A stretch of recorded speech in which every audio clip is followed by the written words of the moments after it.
Mtazamaji wa Nyikani TV Africa, karibu uungane nasi katika makala hii maalum ya miaka mitano ya Mheshimiwa mbunge wa jimbo la Kyela mkoani Mbeya la kijina Ali Jumbe maarufu kwa jina la Kinanasi. Huyu hapa.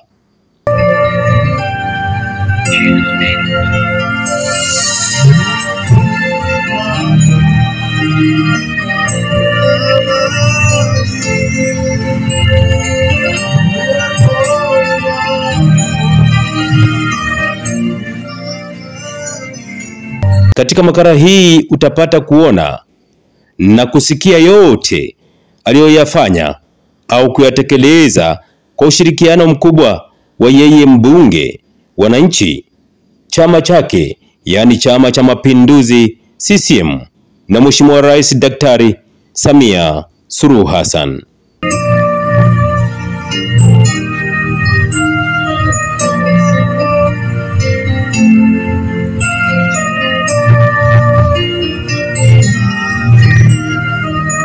Msimulizi wa makala hii ni Gerard Mwamwaja.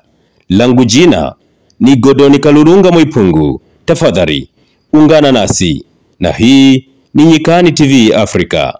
Karibu. Nikukaribishe kuidurusu safari hii ya miaka mitano ya utekelezaji wa shughuli za kimaendeleo, ikiwa ukamilifu wa utekelezaji wa ilani ya uchaguzi ya Chama cha Mapinduzi wa mwaka 2020 ambayo alikabidhiwa mpeperusha bendera wa chama hicho mnamo tarehe 11 Septemba mwaka 2020 ilipozinduliwa rasmi kampeni katika ardhi ya Kyela, maeneo ya uwanja wa siasa, na hatimaye Oktoba 28 mwaka 2020 wanakyela kwa pamoja wakaitikia sauti na kumchagua Ali Anyigulile Mlagila Jumbe maarufu kwa jina la Kinanasi kuwa mbunge wao katika uchaguzi mkuu. Ndugu zangu, leo ni siku ya Mlagila, Ali Jumbe Mlagila. Nimekuja hapa ili niweze kumkabidhi rasmi kazi iliyo mbele yake na kazi iliyo mbele ya chama chetu. Baada ya kupokea hii ilani, serikali itatengeneza mpango wa maendeleo wa miaka mitano kwa namna ya kutekeleza ahadi tulizotoa kwenu. Mnamo tarehe 11 Novemba mwaka 2020 ndipo mbunge mteule wa jimbo la Kyela Ali Anyigulile Mlagila Jumbe aliapishwa rasmi katika mkutano wa kwanza na kikao cha pili cha bunge la 12 la Jamhuri ya Muungano wa Tanzania, na kuanza kazi rasmi majukumu ya uwakilishi aliyotumwa na wanakyela. Mimi Ali Anyigulile Mlagila Jumbe ninaapa kwamba nitakuwa mwaminifu kwa Jamhuri ya Muungano wa Tanzania na kuitumikia kwa moyo wangu wote, na kwamba nitahifadhi, nitailinda na kuitetea Jamhuri ya Muungano wa Tanzania kwa mujibu wa sheria iliyowekwa. Mwenyezi Mungu, naomba nisaidie. Mchaka ukaanza usiku na mchana kuhakikisha imani ya wanakyela kwake inazaa matunda kama ilivyotarajiwa. Aidha, kunena ahadi zake kwa wanakyela hakukuishia kwenye majukwaa ya kampeni za kuomba ridhaa pekee, bali alinena vivyo hivyo muda wote wa uwakilishi wake. Hapa tutaziangazia kazi ambazo mbunge wa jimbo la Kyela, akiwa kinara na muuza duka la Chama cha Mapinduzi nambari 1 katika kipande hiki cha Kyela, katika kila idara na kila sekta katika jimbo la Kyela. Tukiangazia sekta ya elimu, tangu mwaka 2020 hadi sasa jimbo la Kyela limepiga hatua kubwa katika idara ya elimu. Mambo mengi na makubwa yamefanyika, hali ambayo inaifanya serikali ya wilaya ya Kyela itembee kifua mbele katika idara hii. Wahenga walisema mnyonge mnyongeni, lakini haki yake mpeni, na Wanakyela wanasema mnyonge hawatamnyonga na haki yake watampatia. Mheshimiwa Rais Dr. Samia Suluhu Hassan pamoja na wadau wa sekta ya elimu kwa mafanikio makubwa sana, ikiwa ni pamoja na uboreshaji wa miundombinu ya kusomea wanafunzi, ikiwemo ujenzi wa vyumba vipya vya madarasa, ukarabati wa majengo ya zamani, ukamilishaji wa maabara za kisasa na samani ndani ya vyumba vya madarasa. Katika sekta ya elimu msingi hapa wilayani Kyela, ilani ya Chama cha Mapinduzi imetekelezwa vyema katika kila kata na katika kila shule ya msingi iliyopo hapa wilayani Kyela, ikiwemo ujenzi wa madarasa, matundu ya vyoo katika shule ya msingi Mwenge iliyopo kata ya Ipinda katika mji wa Ipinda, ujenzi wa vyumba vya madarasa katika shule ya msingi Kati iliyopo kata ya Mbugani katikati ya mamlaka ya mji mdogo wa Kyela, ujenzi wa vyumba vya madarasa katika shule ya msingi Njugilo iliyopo kata ya Ipande, ujenzi wa vyumba vya madarasa katika shule ya msingi Mwaya iliyopo kata ya Mwaya, ujenzi wa vyumba vya madarasa na matundu ya vyoo katika shule ya msingi Ngolela iliyopo kata ya Talatala, ukamilishaji wa vyumba vya madarasa katika shule ya msingi Bwato iliyopo kata ya Ndobo, ukamilishaji wa vyumba vya madarasa na ujenzi wa bweni la watoto wenye mahitaji maalum katika shule ya msingi Sama iliyopo kata ya Ibanda, ukamilishaji wa vyumba vya madarasa na matundu ya vyoo katika shule ya msingi Kabula, Nkokwa na Kijila zilizopo kata ya Nkokwa. Lakini pia shule nyinginezo zilizofikiwa na neema hii ni shule ya msingi Njugilo iliyopo kata ya Ipande, ambayo imefikiwa na ujenzi wa madarasa pamoja na matundu ya vyoo na mfumo wa maji katika shule za msingi Mbogela na Ndandaro zilizopo kata ya Ndandaro mjini Kyela, na ujenzi wa matundu ya vyoo katika shule ya msingi Kiangala iliyopo kata ya Talatala. Wanasema haiwezi kuisha mpaka iishe. Bado tunaendelea kukusogezea yale mengi ambayo yalifanyika katika idara hii ya elimu msingi kwa miaka 5 tangu mwaka 2020. Kuna ujenzi wa vyumba vya madarasa na matundu ya vyoo katika shule ya msingi Kisiosio iliyopo kata ya Matema, na ujenzi wa vyumba vya madarasa na matundu ya vyoo katika shule ya msingi Muungano iliyopo kata ya Ikolo, ujenzi wa vyumba vya madarasa katika shule ya msingi Piana iliyopo kata ya Ipiana, ujenzi wa matundu 20 ya vyoo vya wanafunzi, bafu 2 za walimu, vyoo vya walimu, matundu 4 na ukarabati wa mfumo wa umeme na maji katika madarasa ya shule ya msingi Rubele iliyopo kata ya Ikimba.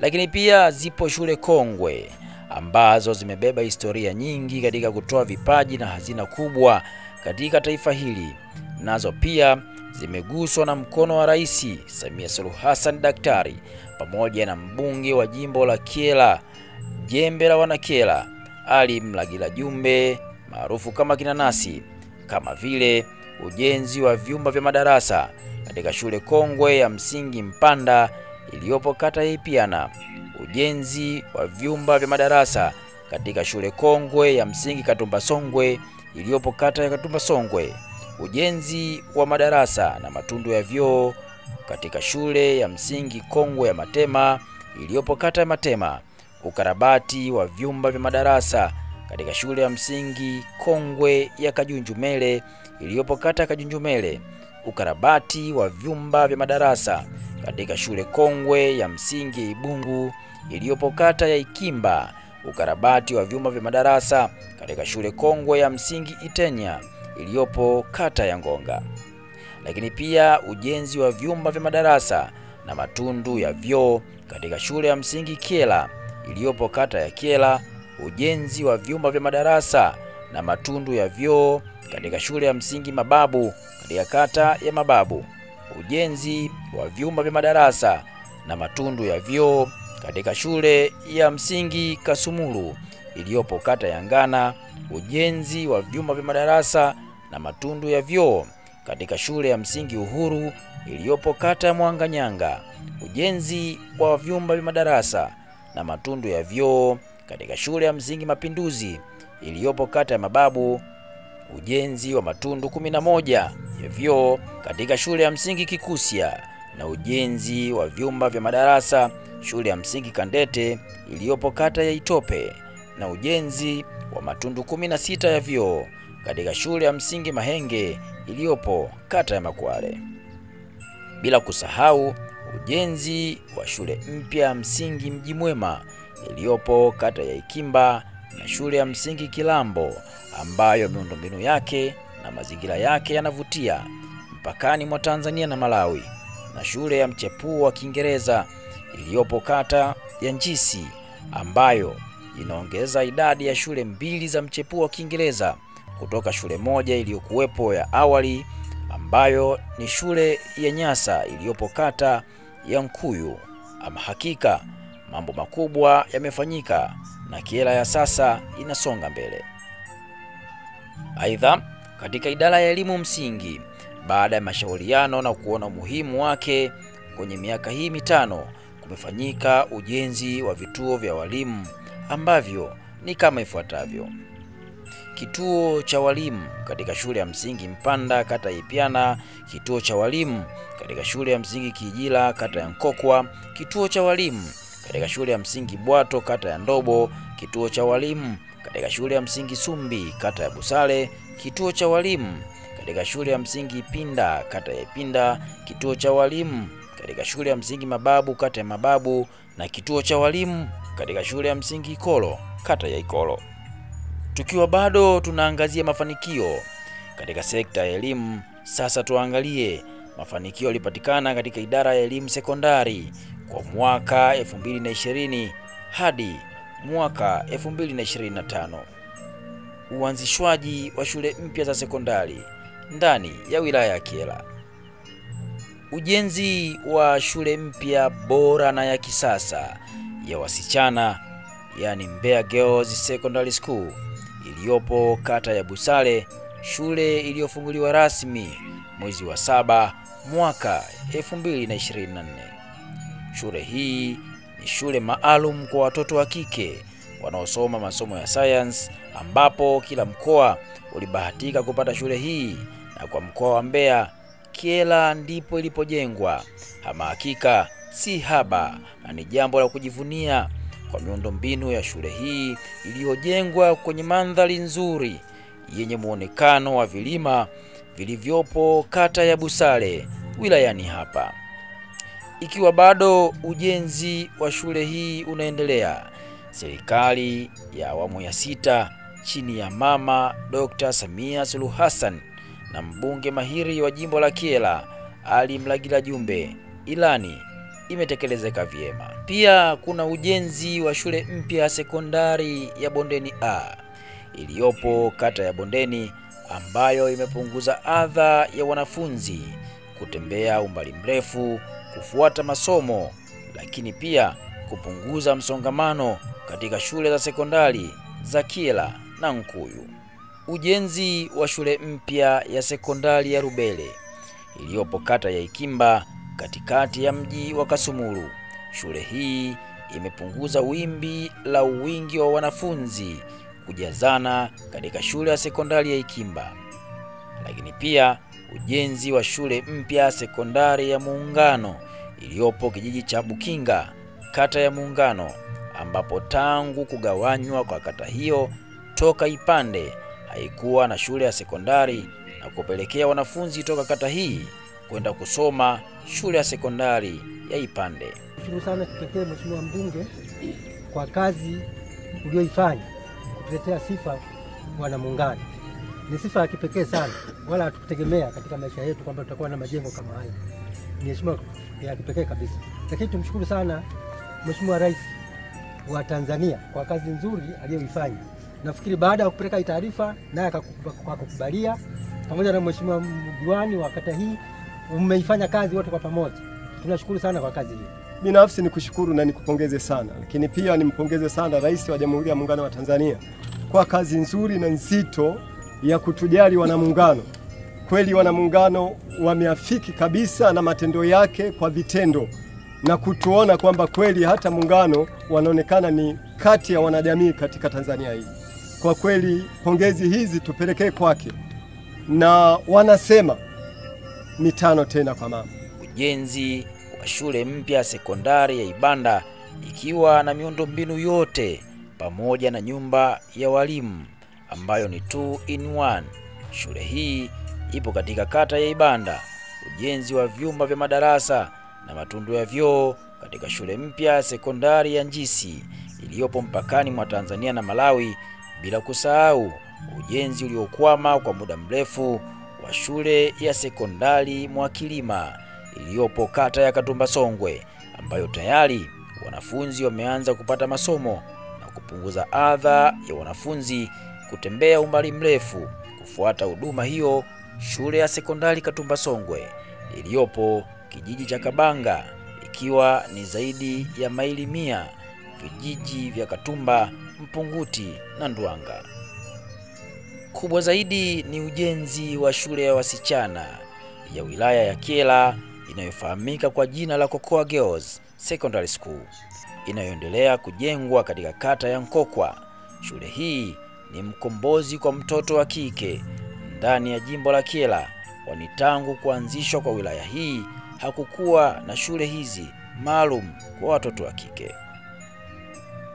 Kwa mwaka 2020 hadi sasa serikali imeendelea kutekeleza ilani yake ipasavyo, ikisimamiwa na mbunge Ali Mlagila Jumbe kwa kipande cha Kyela kwa kujenga na kukarabati miundombinu mbalimbali katika shule za sekondari kama ifuatavyo: ujenzi wa vyumba vya madarasa, matundu ya vyoo na miundombinu ya maji katika shule ya sekondari Ipinda iliyopo kata ya Ipinda, ujenzi wa vyumba vya madarasa, vyoo, miundombinu ya maji na bweni katika shule ya sekondari Kafundo iliyopo kata ya Ipinda, ujenzi wa vyumba vya madarasa, matundu ya vyoo, mabweni kwa ajili ya wanafunzi wa kidato cha 5 katika shule ya sekondari ya Itope iliyopo kata Itope, ujenzi wa vyumba vya madarasa, mabweni, miundombinu ya maji na matundu ya vyoo katika shule ya sekondari ya Kyela iliyopo kata ya Mwanganyanga, ukamilishaji wa maabara katika shule ya sekondari ya Katumba Songwe iliyopo kata ya Katumba Songwe, ukamilishaji wa vyumba vya madarasa na ofisi katika shule ya sekondari Lusungo iliyopo kata ya Lusungo, ujenzi wa vyumba vya madarasa, vyoo na miundombinu ya maji katika shule ya sekondari ya Ikimba iliyopo kata ya Ikimba, ujenzi wa vyumba vya madarasa katika shule ya sekondari ya Nkuyu iliyopo kata ya Nkuyu, ujenzi wa bweni na bwalo pamoja na umaliziaji wa maabara katika shule ya sekondari ya Kiwila Coal Mine iliyopo kata ya Busale, ujenzi wa madarasa, miundombinu ya maji na umaliziaji wa maabara katika shule ya sekondari Makwale iliyopo kata ya Makwale, ujenzi wa vyumba vya madarasa na umaliziaji wa maabara katika shule ya sekondari Nyasa Lake Shore iliyopo kata ya Matema, ujenzi na ukamilishaji wa maabara katika shule ya sekondari Bujonde iliyopo kata ya Bujonde, ujenzi wa madarasa na maabara shule ya sekondari ya Ngonga iliyopo kata ya Ngonga. Na haya ndiyo mafanikio makubwa ambayo serikali ya awamu ya 6 chini ya Dr. Samia Suluhu Hassan na mbunge wa jimbo la Kyela Ali Mlagila Jumbe wameuza vyema duka hili la ilani ya Chama cha Mapinduzi kwa kipande cha elimu. Na sasa tuangazie sekta ya miundombinu ya barabara. Kuanzia mwaka 2020 hadi sasa jimbo la Kyela limepata mafanikio makubwa kwenye sekta ya miundombinu ya barabara, kwani kuanzia mwaka 2020 mpaka sasa barabara za viwango vya vumbi na changalawe zimelimwa, huku pia barabara za lami zimejengwa, lakini pia madaraja makubwa na madogo yamejengwa, makalavati na vivuko vimejengwa na kufanyiwa maboresho kila mwaka ili kuruhusu maji kupita na wananchi wake wavuke bila shida yoyote. Na hapa tutaziangazia barabara mbalimbali zilizojengwa kwa kiwango cha lami katikati ya mji wa Kyela. Barabara hizo zimekuwa chachu ya kunogesha mandhari ya mji wa Kyela na mwarobaini wa kero ya muda mrefu ya tope maeneo ya katikati ya mji nyakati za mvua. Ujenzi wa barabara ya RC Church. Ujenzi wa barabara kwa kiwango cha lami Kyela mjini, barabara inayofahamika kama Kikwete. Ujenzi wa barabara ya Nyerere Community. Ujenzi wa barabara ya Mkapa. Ujenzi wa barabara ya Nyasaren Guest House hadi Kyela Bus Stand.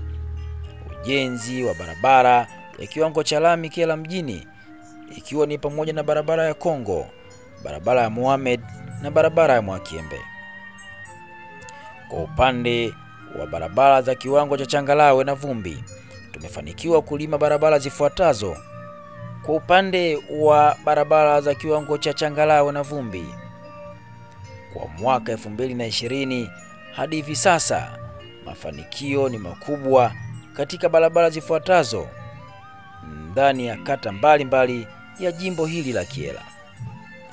Barabara ya Ngamanga Mabunga hadi Kisegese ndani ya kata ya Ipinda, barabara ya Nsesi Mpunguti hadi Ndwanga ndani ya kata ya Katumba Songwe, ikiwa ni pamoja na ujenzi wa makalavati, ujenzi wa barabara ya Njisi Kasumuru Boda iliyopo mpakani mwa Tanzania na Malawi, ujenzi wa barabara na kalvati katika barabara ya Ndwanga Ikolo, ujenzi wa barabara ya Mababu Katumba iliyopo kata ya Mababu, ujenzi wa barabara ya Kisiosio Liulilo iliyopo kata ya Matema, matengenezo katika barabara ya Makwale Ndobo ndani ya kata ya Makwale, ujenzi wa barabara ya Ngamanga Lusungo na safu ya kalvati, na ujenzi wa barabara ya Lusungo kuelekea Kikuba.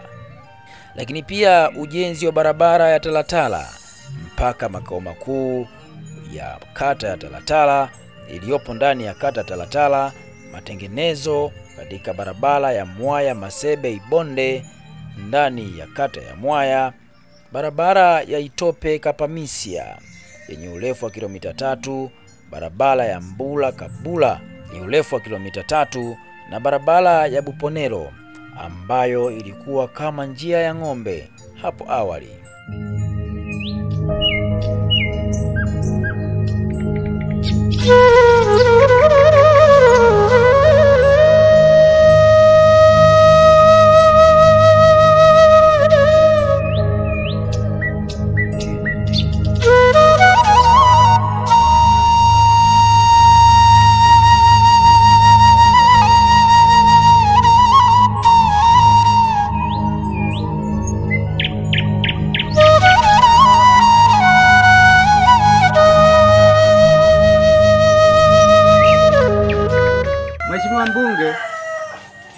Sasa hivi nina miaka 47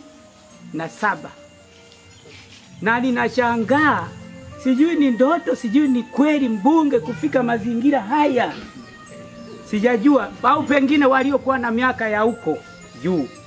Lakini tangu kwenye miaka niliyozungumza sijawahi kumwona mbunge akafika kwenye mazingira haya tukazungumza naye ana kwa ana kama tunavyozungumza kwenye ujio wako wewe na safara yako hii. Nashukuru sana sana sana sana, na Mungu akubariki. Na karibu Buponero. Hizi kero za Buponero sijui kama kweli Mungu yupo. Nafikiri kwako Mungu yupo kweli. Mungu akusaidie, akupe njia, akupe akili, akupe nguvu, ututazame wana Buponero jinsi tulivyo. Tunashukuru sana kufika huko. Ange nguti ndaka rwa kwanda kwa bunge wote ngawabona mapa Buponero. Akanda ngoja baka kwanda gusumuke nako ukuti 2009 uri mwanetu ugoroti injira ija mahara gitu ne tabu chetu wetu kopya vision sep urujo biero kufana ngatulimi terera monjira usafiri wa shida tuko kisiwani yani tulipanya wakati ndinga bati mwezenge kwa 4 dende no kiara tutie tukutime fura mpa amanyi. Barabara tumeshaisema kwamba hii barabara yani tuseme ni sababu tu ya maji sasa hivi, lakini mkandarasi atapatikana sasa hivi na barabara itaanza kulimwa. Nafikiri mwezi wa 8 au wa 9 tunaanza kulima hii barabara. Kwa hiyo wakubateka ukote karevati sabi kulema injireje jikulimigwa na iko kwenye vitabu vyetu, haiwezi kuachwa kulima.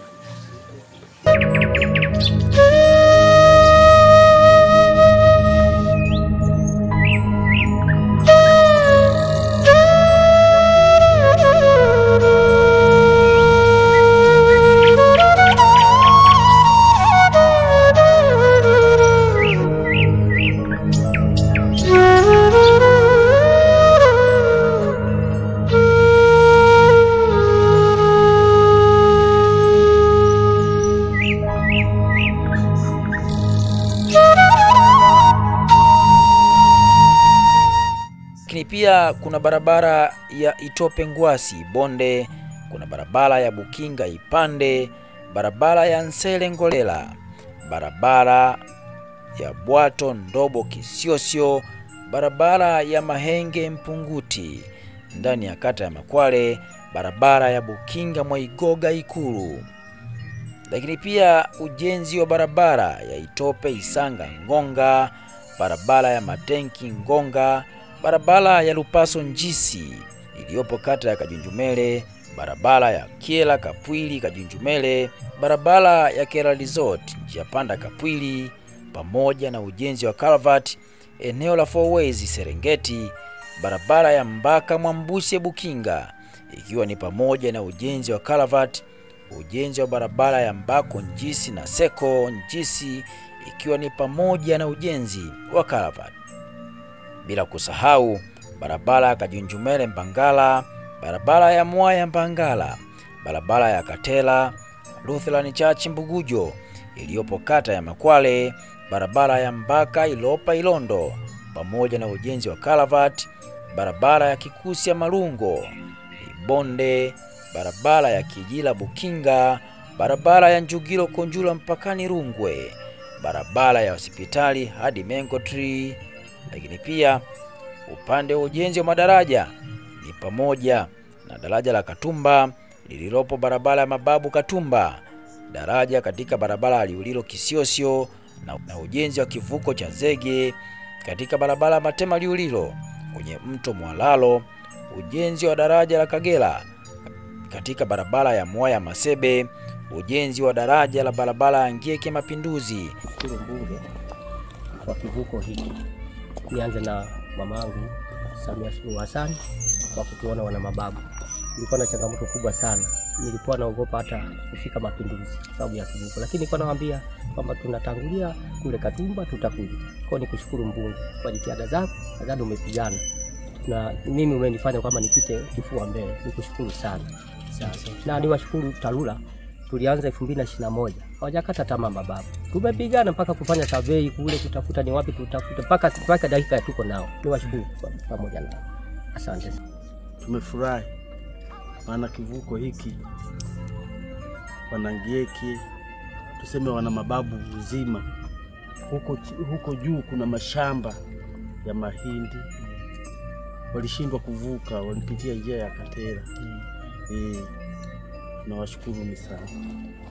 Pamoja na marekebisho katika daraja la Ipiana kwa kutoa mbao na kuweka mabati mazito ya chuma ili kuwezesha wananchi kupita bila shida, na ujenzi wa daraja la Nsesi mara baada ya lile la awali kubomoka baada ya gari lililobeba kifusi kuzidi uwezo wa daraja hilo. Lakini pia ujenzi na marekebisho ya daraja la Kamba maarufu kama vitiepu-tiepu, kama vile kitiepu-tiepu cha Mwikambo ambacho kilisombwa na mafuriko, kitiepu-tiepu cha Bukinga Ipande, kitiepu-tiepu cha Ibanda Kasumulu na kitiepu-tiepu cha Rugombo Ilondo. Baada ya kuangazia mafanikio katika sekta ya miundombinu ya barabara pamoja na madaraja, na sasa tuangazie mafanikio katika sekta ya afya.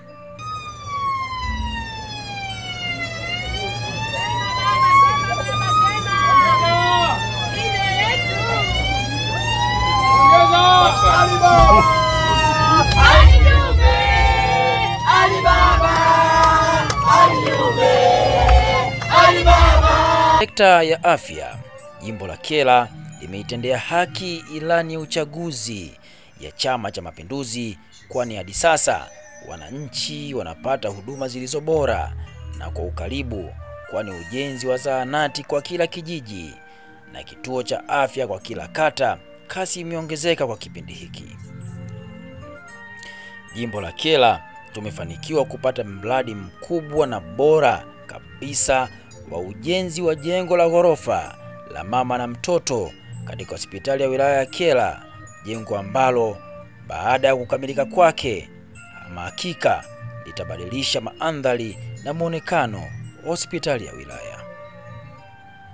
Na hivi sasa tuangazie ujenzi wa zahanati mpya kwa mwaka 2020 hadi hivi sasa. Mpaka sasa tumefanikiwa kujenga zahanati mpya maeneo mbalimbali ya jimbo la Kyela, zingine zikiwa tayari zinatoa huduma kwa wananchi na zingine zikiwa katika hatua za mwisho za ukamilishwaji.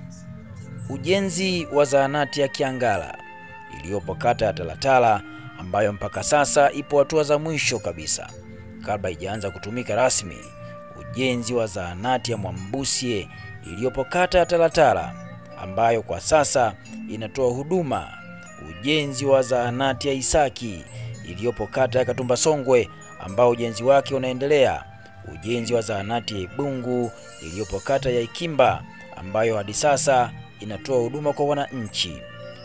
Ujenzi wa zahanati ya Busoka iliyopo kata ya Busale, ambayo pia imeanza kutoa huduma. Ujenzi wa zahanati ya Rubele kata ya Ikimba, ambayo ipo katika hatua za mwisho za ukamilishwaji. Ujenzi wa zahanati ya Kasumulu iliyopo kata ya Ngana, ambayo ujenzi bado unaendelea. Ujenzi wa zahanati ya Kasala iliyopo kata ya Mwaya, na zahanati hiyo inatoa huduma kwa sasa. Ujenzi wa zahanati ya Malangali iliyopo kata ya Ipande, ambayo ujenzi unaendelea, na ukamilishwaji wa zahanati ya Kapamisia iliyopo kata ya Mwaya. Naam, na sasa tuangazie ujenzi wa vituo vya afya. Hadi tunaingia madarakani mwaka 2020 tulikuwa na kituo cha afya kimoja, lakini hadi sasa kuna ongezeko kubwa la vituo vya afya, kama vile ujenzi wa kituo cha afya cha Itunge ambacho kinatoa huduma ikiwa ni pamoja na nyumba za watumishi. Ujenzi wa kituo cha afya Njisi kilichopo kata ya Njisi mpakani mwa Tanzania na Malawi, kikiwa kinatoa huduma si kwa wananchi wa Tanzania pekee bali hata kwa kutoka ng'ambo ya jirani zetu, inamaanisha nchi ya Malawi. Ujenzi wa kituo cha afya Kilasiro kilichopo kata ya Ikimba ambacho kinatoa huduma kwa sasa kwa wananchi, lakini pia hivi karibuni kikiwa kimekabidhiwa gari la wagonjwa ambulance. Gari halijifichi. Walisema hayawi. Kwa sasa ni wakati wetu wa kulitumia hili gari, na litabaki hapa. Litakuwa linaenda Katumba Songwe, linaenda Ngonga, linaenda Bujonde, linaenda Ikolo, linaenda Ngana, linakuja Njisi. Hili gari litafanya kazi upande huu. Kwa kina mama mliokuwa mnaogopa kupata mimba, kapateni mimba. Kina baba mliokuwa mnaogopa kuwapa mimba wake zenu, wapeni mimba. Sasa kazi inaendelea. Mheshimiwa Rais ameshamaliza kazi, sisi ni kushangilia. Ujenzi wa kituo cha afya Ngonga kilichopo kata ya Ngonga ambacho kinatoa huduma mpaka sasa, huku ujenzi wa baadhi ya majengo ukiwa unaendelea.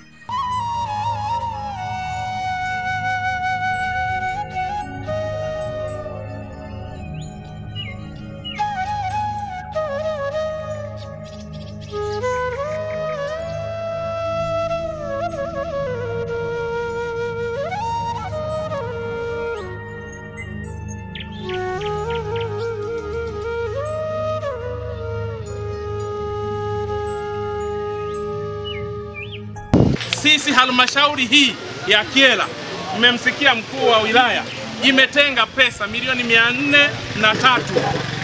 Milioni 403 sio hisani Wanangonga, ni pesa yenu. Halmashauri mnapolipa kodi, mnapokimbizana, ndio hela inarudi kwetu. Kwa hiyo tuwashukuru sana mwenyekiti wa halmashauri, tuwashukuru sana madiwani wetu. Asije akatokea mtu akafikiria pesa inayokuja kama hisani. Hapana. Mkuu wa wilaya aliamrishwa na Mama Samia Suluhu kwamba nendeni mkajenge kituo cha afya. Mkuu wa wilaya akatoa maagizo, mwenyekiti wa halmashauri na mkurugenzi wakayatekeleza, wakasema pesa tutatoa wapi? Wakasema pesa za wananchi wa Ngonga ndizo zitakazojenga. Pesa zenu zinajenga hiki kituo na michango yenu itajenga hiki kituo. Hakuna mtu atakayetuletea pesa mwingine. Na mimi si niliwaambia nitaleta mifuko 200.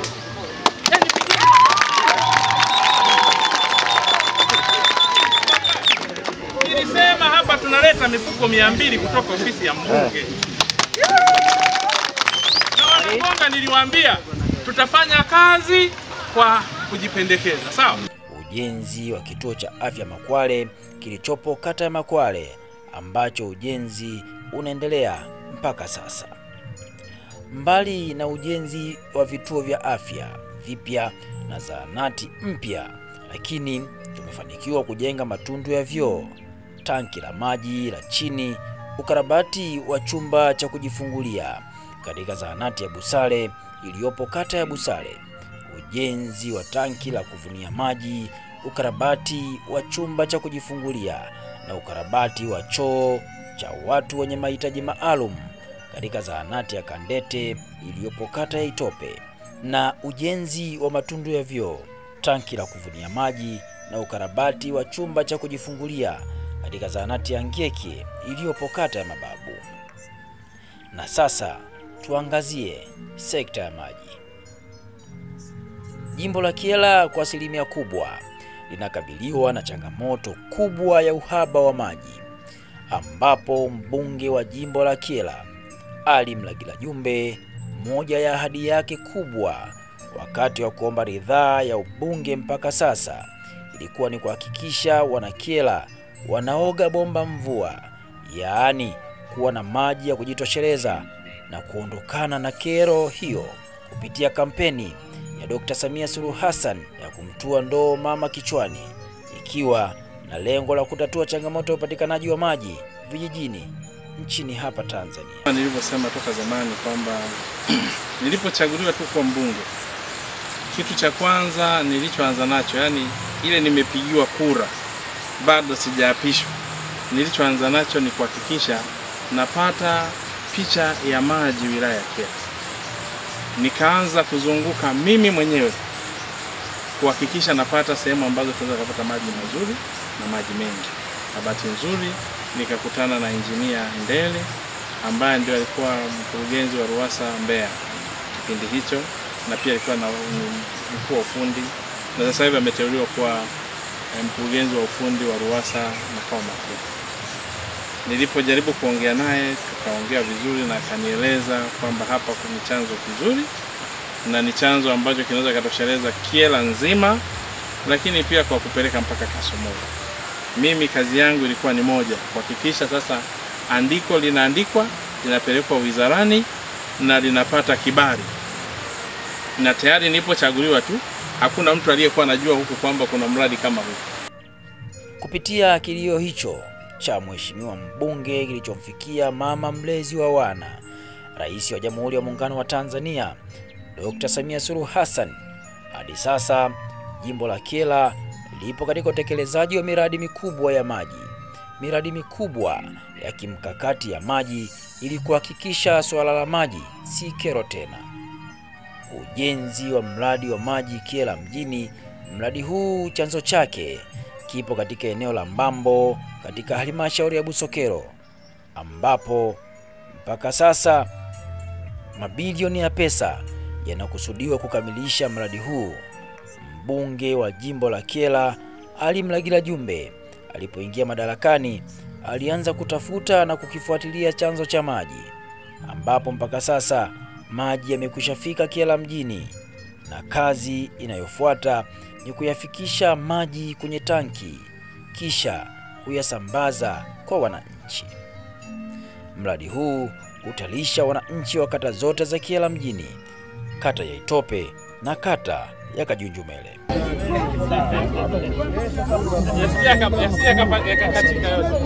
Yameshaja kule tena. Asanteni sana. Tunashukuru. Asante. Hongera sana. Watu mmeona wote. Ndio mlikuwa mnataka kuona. Maji yamefika. Samia oye! Samia safi! Safi! Samia pamoja! Najumbe! Ujenzi wa mradi wa maji wa Ngana Group. Mradi huu ulikuwepo tangu enzi na ukageuka kuwa kero kwa wananchi waliokuwa wanahudumiwa na mradi huo baada ya miundombinu yake kuchakaa kutokana na kutumika kipindi hicho baada ya ongezeko kubwa la idadi ya watu hasa katika maeneo ya mji wa boda ya Kasumulu.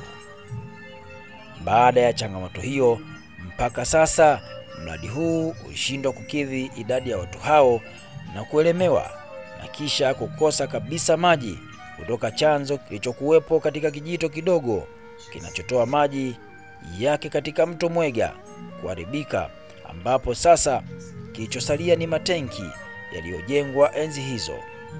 Mbunge wa jimbo la Kyela Ali Mlagira Jumbe alipoanza kuwatumikia wananchi wa Kyela, aliweza kutembelea chanzo cha maji mto Mwega na kujenga hoja ya ujenzi wa mradi huu, ambapo serikali sikivu ya awamu ya 6 iliweza kusikia kilio hiki na kumpatia pesa kwa ajili ya mradi huu.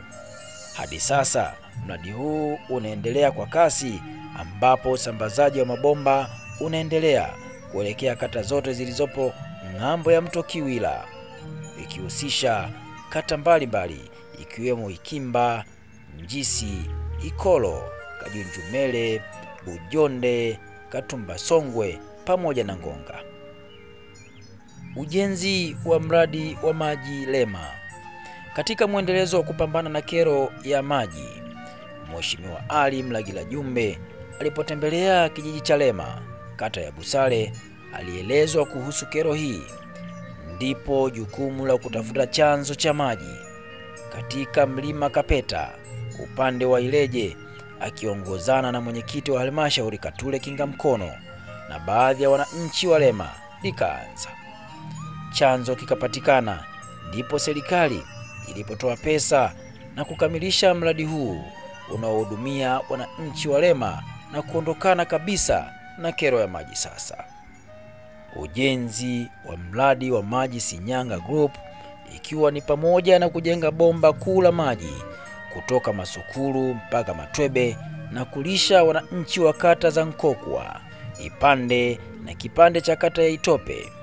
Ujenzi wa mradi wa maji wa Mababu na Kilombero iliyopo kata ya Mababu. Ujenzi wa mradi na usambazaji wa maji katika tarafa ya Ntebela hususan kata ya Ipinda.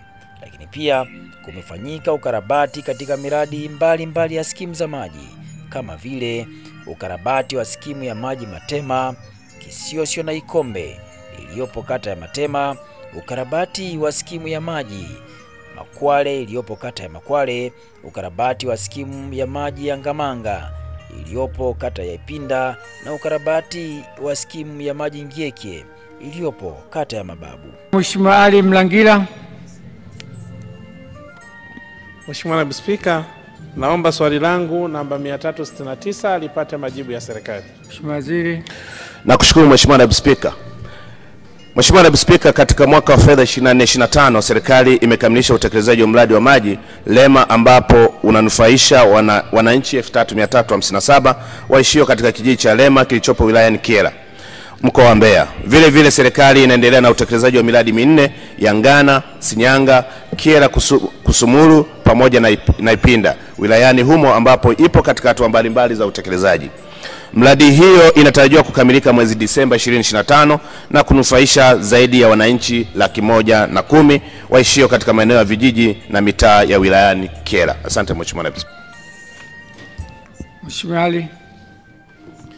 Mheshimiwa Naibu Spika, nishukuru sana kwa majibu ya serikali lakini niipongeze serikali kwa kuendelea kutekeleza miradi mingi sana pale wilayani Kyela.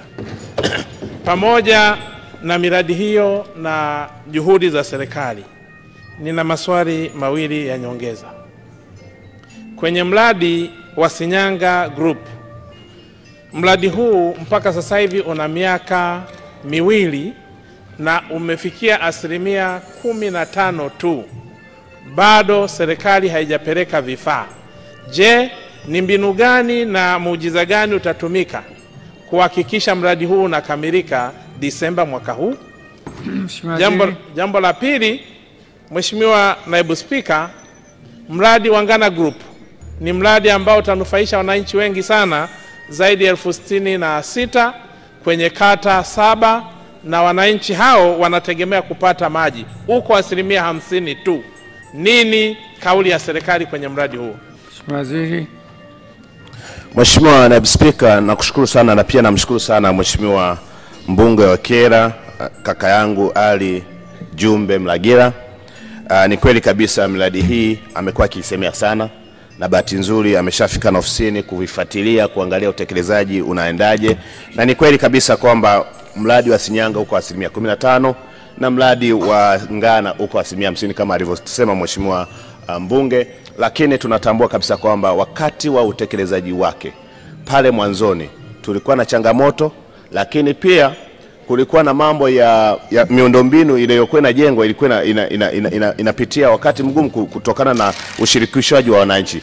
Baada ya kugundua haya, tukaanza kufanya ushirikishwaji wa wananchi, na baada ya hapo mradi ndio umeanza kukimbia sana. Lakini nimtoe hofu, Disemba 2025 mradi huu, kwa sababu fedha zipo na sasa wataalamu wetu wameshapewa maelekezo na serikali kuhakikisha kwamba unakamilika, na ndio maana majibu yangu ya msingi ni kwamba mradi utakamilika Disemba 2025. Asante sana Mheshimiwa Mwenyekiti. Na sasa tuangazie sekta ya kilimo.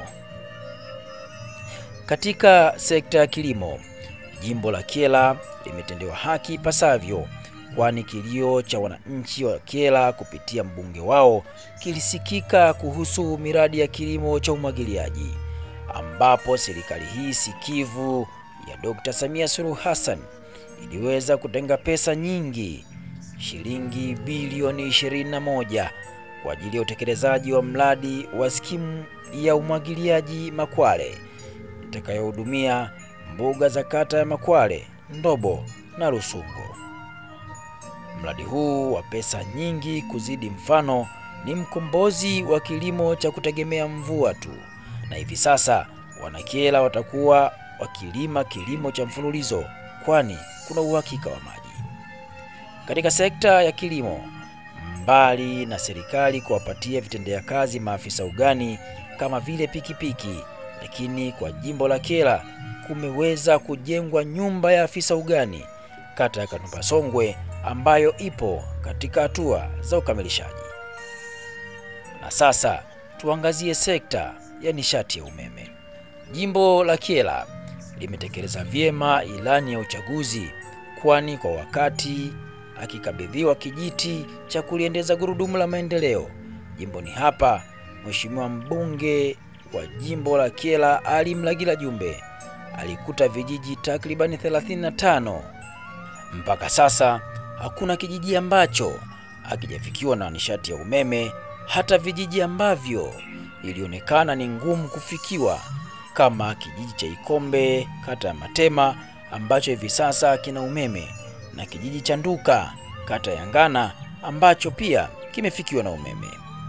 Kwa upande wa vitongoji, hadi sasa vimesalia vitongoji 83 kati ya vitongoji 235 vilivyosalia kufikiwa na umeme, na bado serikali inaendelea na jitihada za kuhakikisha vitongoji vyote vinafikiwa na umeme.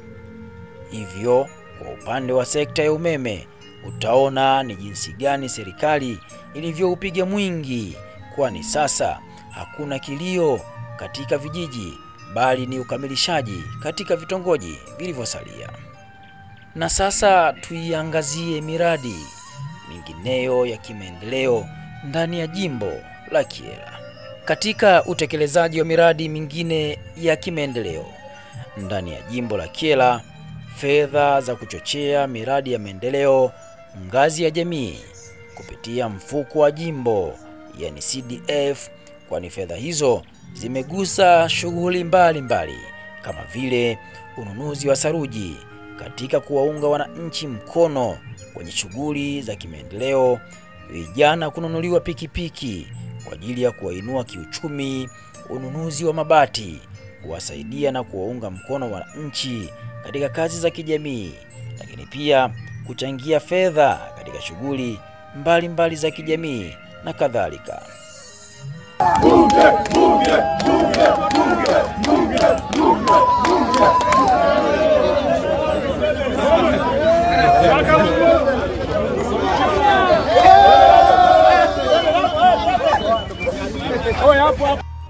Na sasa tuangazie ujenzi wa makao makuu ya halmashauri ya Kyela.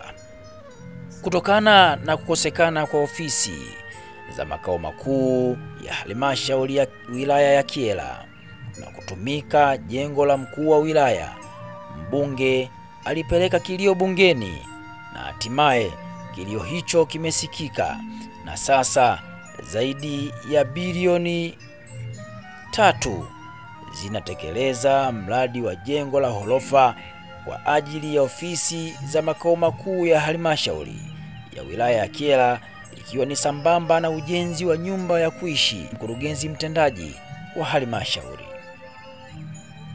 Inaonekana hadi uchochoroni kama Mbeya. Hakuna kupika. Miti ilikuwa mingi pale, umeisafisha baba. Ilikuwa kama pori Kyela. Kwa kukugeuza nani? Baba. Asante. Ubarikiwe. Amina sana. Haya. Mungu akutangulie. Amina. Bora mleveru Mungu. Amina.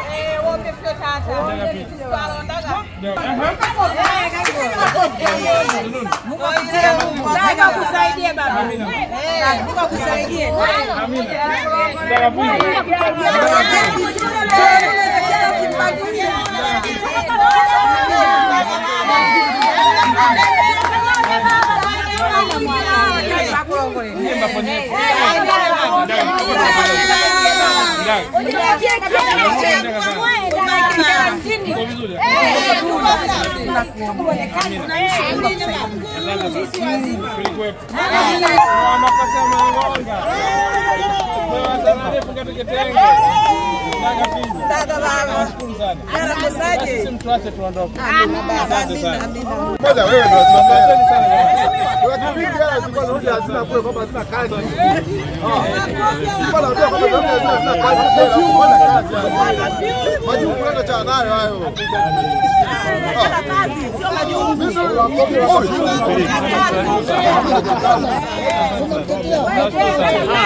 Uombile wangu nyumba yangu mbunge.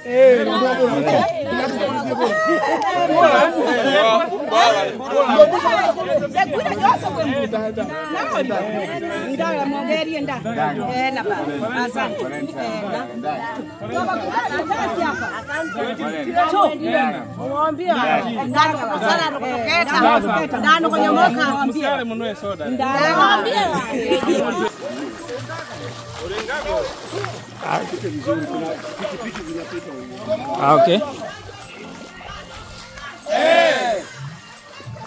Poleni. Kuwaga.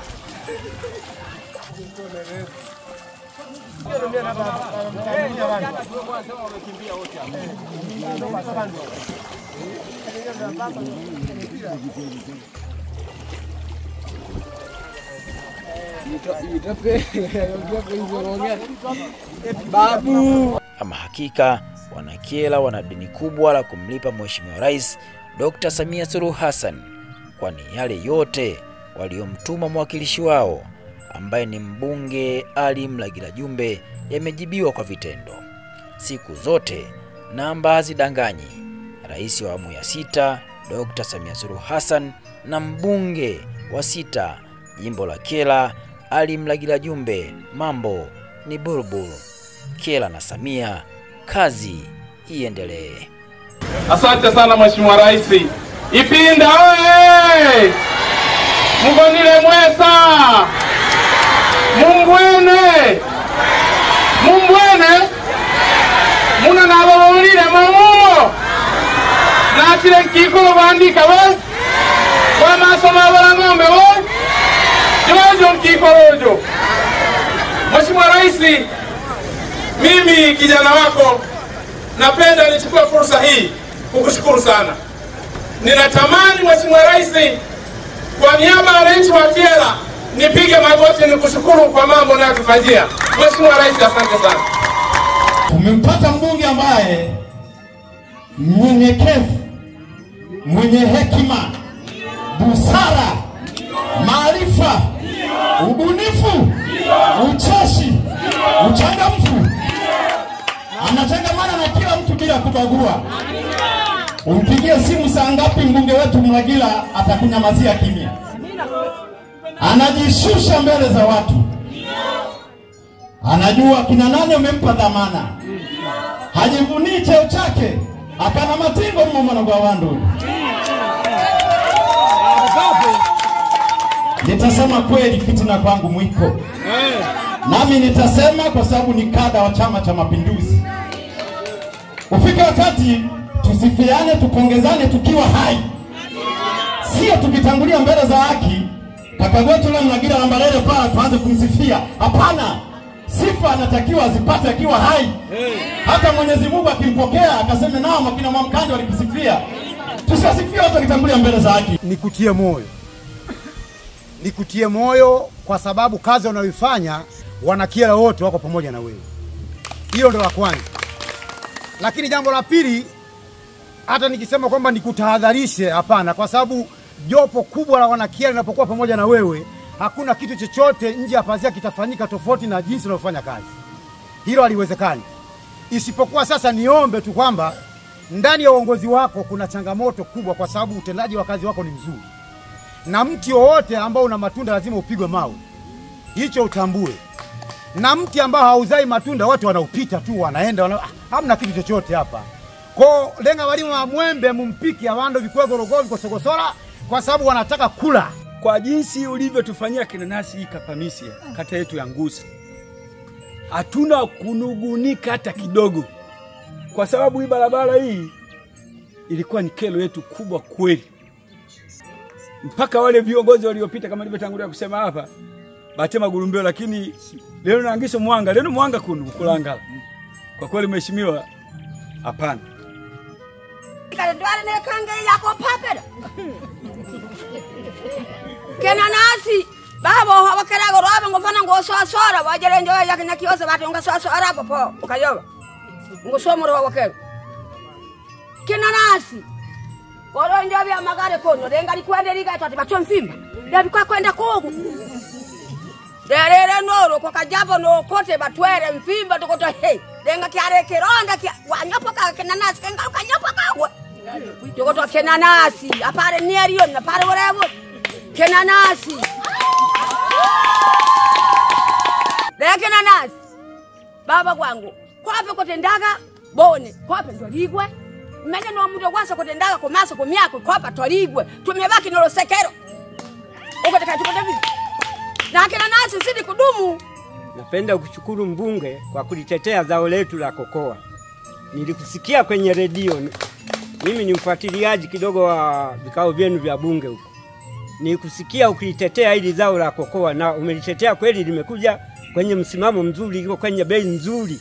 Kwa hiyo kakao ya Kyela sasa ni dhahabu, na kushukuru sana mbunge. Yule pale Kinanasi, Mheshimiwa Kinanasi yuko hapa. Yule pale kapiga kelele kuhusu kokoa kwa muda mrefu.